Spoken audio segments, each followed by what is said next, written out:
Hi friends, welcome back to my mini blog. ಇವತ್ತು ನೋಡಿ ಬೆಂಗಳೂರಲ್ಲಿ ಯಾವ ರೀತಿ ಮಳೆ ಬರ್ತಿದೆ. ಎಲ್ಲ ಕೆರೆ ಎಲ್ಲ ತುಂಬೋಗ್ಬಿಟ್ಟು ಫುಲ್ ನಾವಿರೋ ಕಡೆ ಅಂತ ಮಳೆ, ಹೆವಿ ಮಳೆ. ನಿಮ್ಮೂರಲ್ಲಿ ಹೀಗೆ ಮಳೆ ಬರ್ತಿದೆಯಾ ಅಂದರೆ ಕಾಮೆಂಟ್ ಮೂಲಕ ಯಾವ ಊರಲ್ಲಿ ಮಳೆ ಬರ್ತಿದೆ ಅಂತ ನನಗೆ ಕಾಮೆಂಟ್ ಮೂಲಕ ತಿಳಿಸಿ. ಈ ಚಳಿಲಂತ ಹುಡುಗರೆಲ್ಲ ಹೊರ್ಗಡೆ ಬರೋಕ್ಕೂ ಆಗ್ತಿಲ್ಲ, ಡ್ಯಾನ್ಸ್ ಮೇಲೆ ಡ್ಯಾನ್ಸ್ ಮಾಡ್ತಾ ಇದ್ದಾರೆ ಮಳೆ ನೋಡಿ.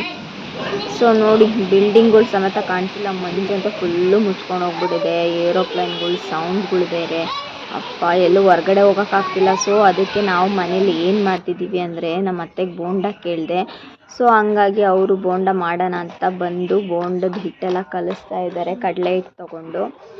ಸೊ ಅದಾದಮೇಲೆ ಮೆಣಸಿನ್ಕಾಯಿ ಮಧ್ಯಕ್ಕೆ ಹಚ್ಬಿಟ್ಟು ಅದಕ್ಕೆ ಖಾರದ ಪುಡಿ ಉಪ್ಪು ಹಾಕಿದ್ರೆ ಟೇಸ್ಟ್ ಚೆನ್ನಾಗಿ ಕೊಡುತ್ತೆ ಅಂತ. ಸೊ ಈ ಥರ ಹಚ್ಬಿಟ್ಟು ಒಂದು ಕಡೆ ಎಣ್ಣೆ ಕಾಸಿಟ್ಟಿದ್ದೀವಿ. ಸೊ ಬೋಂಡ ಎಣ್ಣೆಲಿ ಹಾಕಿಬಿಟ್ಟು ಕರೆದು ಮತ್ತು ಕಡಲೆಪುರಿ ಮಾಡಿದ್ವಿ. ಕಡಲೆಪುರಿ ಒಗ್ಗರಣೆ ಕೊಟ್ಟು ಸೊ ಇದಕ್ಕೆ ಕಾಂಬಿನೇಷನ್ ತುಂಬಾ ಚೆನ್ನಾಗಿರುತ್ತೆ. ಸೊ ಕಡಲೆಪುರಿನೂ ಮತ್ತು ಖಾರದ ಬುರ್ಗು ಅಂತೀವಿ ನಮ್ಮ ಕಡೆ, ಖಾರದ ಬುರ್ಗು ಇಷ್ಟು ತಿಂತಾಯಿದ್ರೆ ಆಹಾ, ಚಳಿಗೆ ವೆದರ್ ಸೂಪರಾಗಿರುತ್ತೆ ಫ್ರೆಂಡ್ಸ್.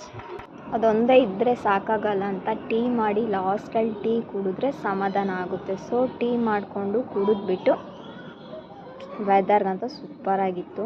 ಇವತ್ತಿನ ಮಿನಿ ಬ್ಲಾಗ್ ಇದಾಗಿತ್ತು. Thank you for watching my video friends. Bye bye.